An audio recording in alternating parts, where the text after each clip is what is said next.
Fala galera, aqui é o Marcelo e sejam bem-vindos de volta à Batcaverna. E assim, qualquer coisa que você misturar com o Batman pode dar muito bom. Agora imagina misturar o Batman com aquelas animações tradicionais do Japão, né, os animes. Não tem como dar ruim. E foi isso que rolou num filme de animação chamado Batman Cavaleiro de Gotham. Esse projeto consistiu em 6 curtas de anime que faziam uma ligação entre os filmes Batman Begins e Cavaleiro das Trevas. Assim, no vídeo de hoje nós vamos relembrar mais sobre esse filme e também sobre as histórias desses 6 curtas de anime. Tudo isso depois da abertura.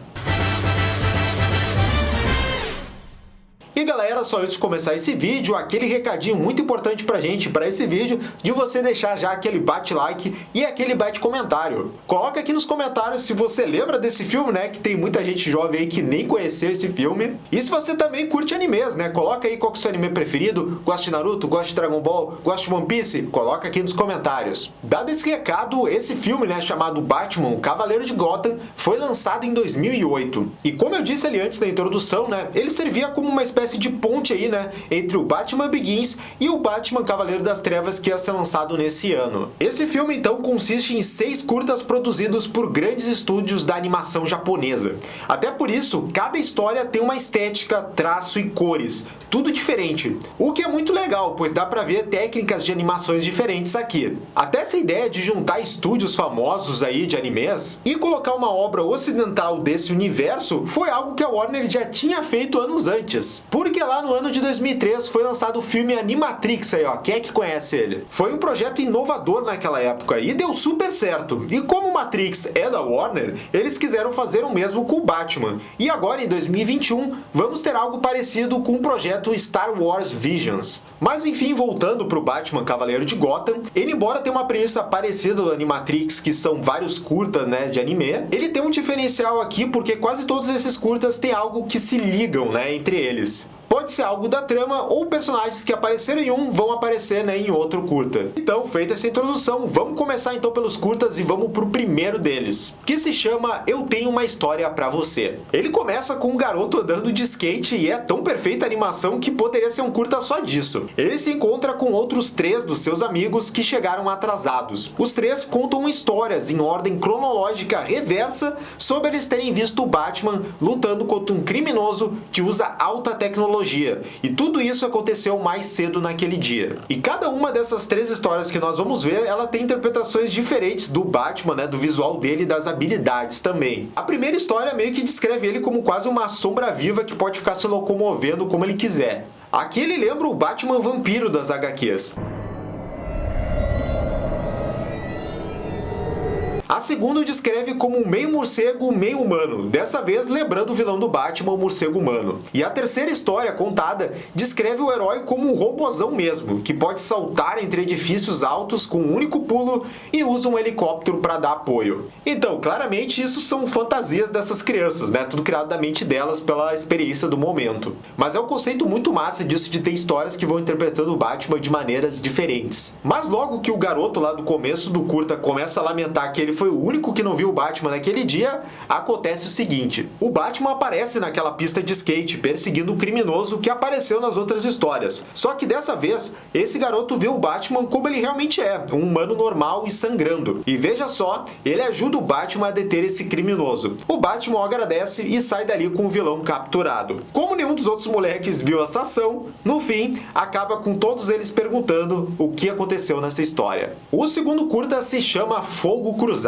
e é mais focado então em 2 detetives da delegacia de Gotham. E eles acabam se metendo em altas confusões. São os detetives Allen e Ramirez. Eles são membros da unidade de crimes escolhidas a dedo pelo Tenente Gordon. Os 2 são designados para levar de volta para Arkham o mesmo criminoso que vimos nas histórias das crianças. Ele é um prisioneiro fugitivo do asilo Arkham e nesse caminho tem uma ligação com o evento de Batman Begins, pois vemos o bairro do Narrows que foi isolado no final do filme. Eles discutem discutem se o Batman é confiável, com o Allen dizendo que eles estão apenas passando recados para um vigilante, enquanto o Ramirez diz que o Batman tá mudando Gotham para melhor. E esse aqui é um nuance legal que a gente até vê nos filmes ali do Nolan, mas é ver como é que é o olhar desses detetives aí com a presença do Batman, né, atuando com a delegacia. E a aparição da Ramirez aqui é legal porque ela ia aparecer no Cavaleiro das Trevas. O Allen fala que pretende deixar a delegacia, mas em resposta a isso, a Ramirez para o carro e começa a confrontar ele. No entanto, os dois são pegos em um grande fogo cruzado entre duas grandes gangues de Gotham, uma russa e a outra do Sal Maroni, que já tinha aparecido nos filmes.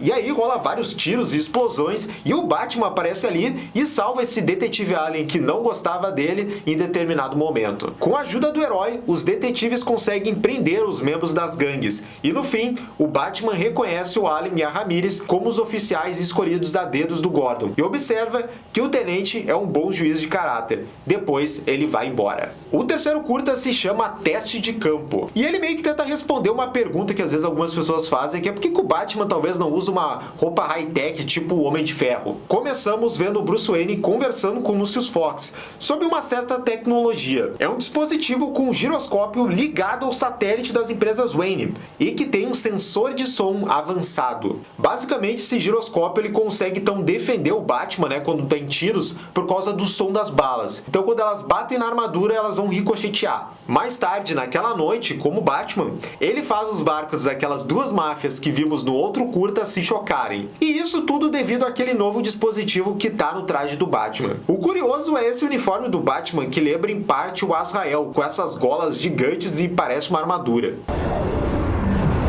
Bom, Batman encontra os dois líderes dessas gangues e começa a forçar com que eles façam uma trégua. E parece que vai correr tudo bem aí com essa nova tecnologia no traje do Batman, mas aí acontece algo que faz o Batman repensar em usar essa tecnologia. A discussão é interrompida quando um dos homens do Maroni dispara contra o Batman. A bala desvia do Batman por causa da nova tecnologia e acaba atingindo um outro coitado sem querer. Aflito, o Batman leva o homem ferido ao hospital e ele sobrevive. Mais tarde, ele devolve o dispositivo a Fox, afirmando o seguinte: funciona muito bem, eu estou disposto a colocar a minha vida em risco para fazer o que tenho que fazer, mas tem que ser meu e de mais ninguém. E até com uma boa conclusão, né, que esse curta chega, que o Bruce jamais utilizaria uma tecnologia que poderia ferir outras pessoas, né? Isso até explica de porque o Bruce no futuro não tentou uma outra tecnologia parecida, e já deu um certo medo quando ele testou ela aí nessa missão. Agora o quarto curta se chama Esconderijos na Escuridão, e ele é repleto de ação e tem a presença do Crocodilo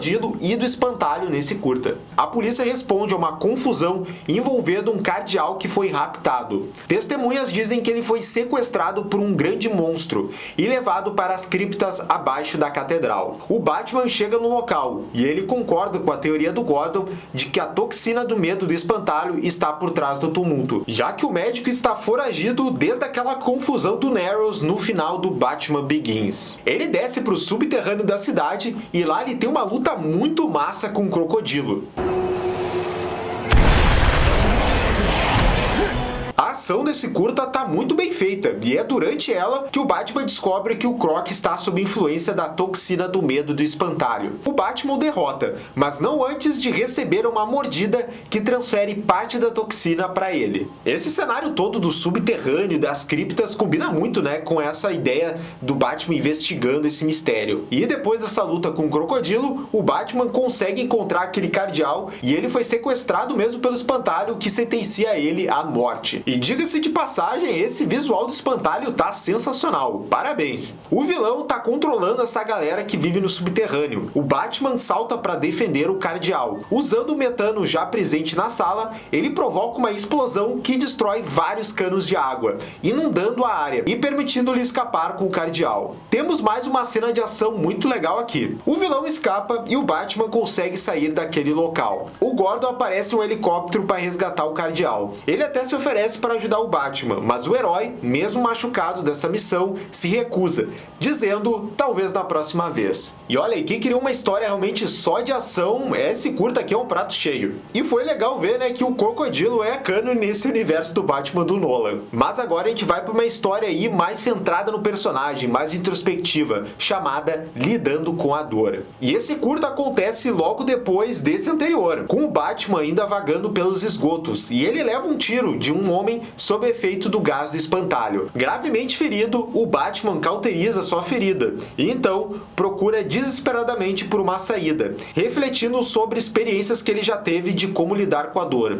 E isso são eventos antes do Batman Begins. Primeiro tem um flashback do Bruce servindo como auxiliar, de um médico, e ele vendo em primeira mão cirurgias feitas sem anestesia nada. E em seguida ele reflete sobre as lições que aprendeu com uma mulher chamada Cassandra, que foi expulsa de sua comunidade por se disfarçar de menino, na tentativa de se tornar um faquir. São nas conversas do Bruce com a Cassandra que temos ótimos diálogos, como quando essa mestra diz ao Bruce que nenhuma cicatriz de fato cicatriza. E aí a gente vai vendo que ao longo de vários meses, essa mestra vai ensinando ao Bruce formas, de tentar minimizar a dor. E aí tem uma montagem do Bruce, por exemplo, lá dele dormindo naquelas camas que são só de agulha, ou dele pisando em brasas. Então ele vai aprendendo então formas de controlar a dor. Só que uma noite, vários jovens aparecem para maltratar a Cassandra, que recebe os golpes dele sem reagir, sem fazer nada. O Bruce intervém para defendê-la, não apenas demonstrando sua habilidade de resistir aos ataques,